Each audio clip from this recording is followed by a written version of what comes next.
Olá pessoal, tudo bem? Eu sou Oscar Frank, consultor econômico da RJI Investimentos, e esses são os destaques econômicos da semana.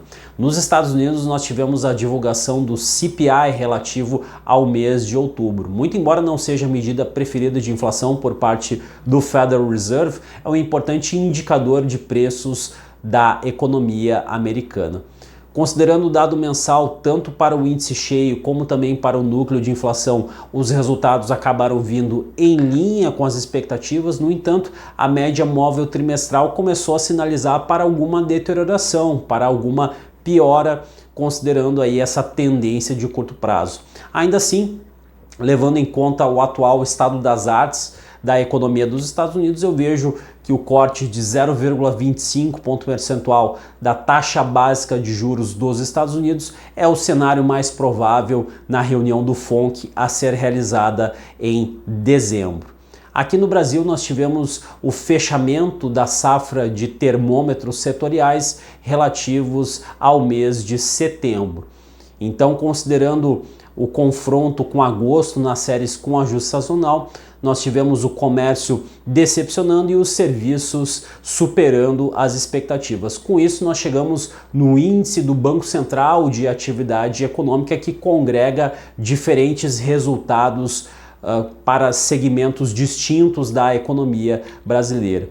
E com base no que foi afirmado aí pela autoridade monetária, nós tivemos a atividade econômica surpreendendo positivamente os analistas e vindo quase que em linha com o teto das projeções que foram coletadas aí pelo Broadcast+. Então, isso sinaliza para uma economia bastante forte, bastante dinâmica.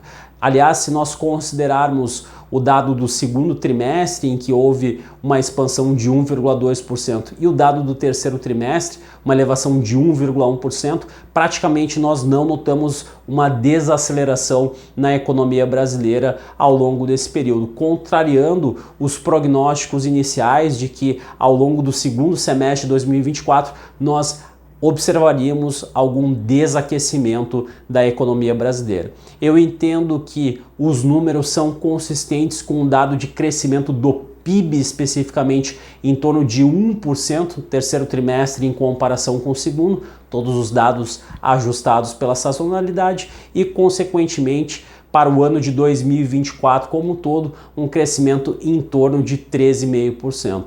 Muito embora seja uma notícia positiva do ponto de vista da expansão da renda aqui no Brasil, claro que isso traz um desafio do ponto de vista da política monetária, pois provavelmente vai exigir que o Banco Central revise a sua estimativa para o hiato do produto, ou seja, para algo em que a economia brasileira esteja crescendo inclusive mais do que aquilo que foi apontado anteriormente em relação ao patamar sustentável, ao patamar de equilíbrio.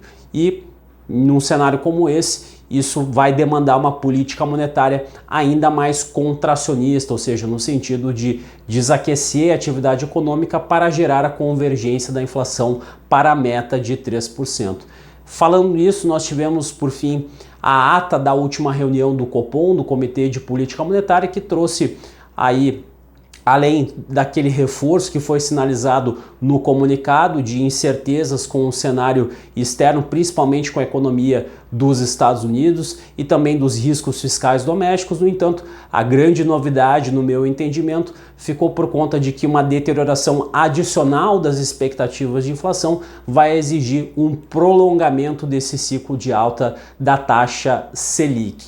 Então, entendo que nós temos aí uma situação em que a taxa terminal, ou seja, aquela que vai encerrar o atual ciclo, é de 13% ao ano. No entanto, caso nós tenhamos aí uma resiliência adicional dos indicadores de atividade econômica, uma deterioração das expectativas de inflação ou uma frustração com relação ao pacote de contenção de gastos por parte do governo federal, esses são vetores que inclusive podem fazer com que nós tenhamos uma revisão para cima com relação a esse prognóstico.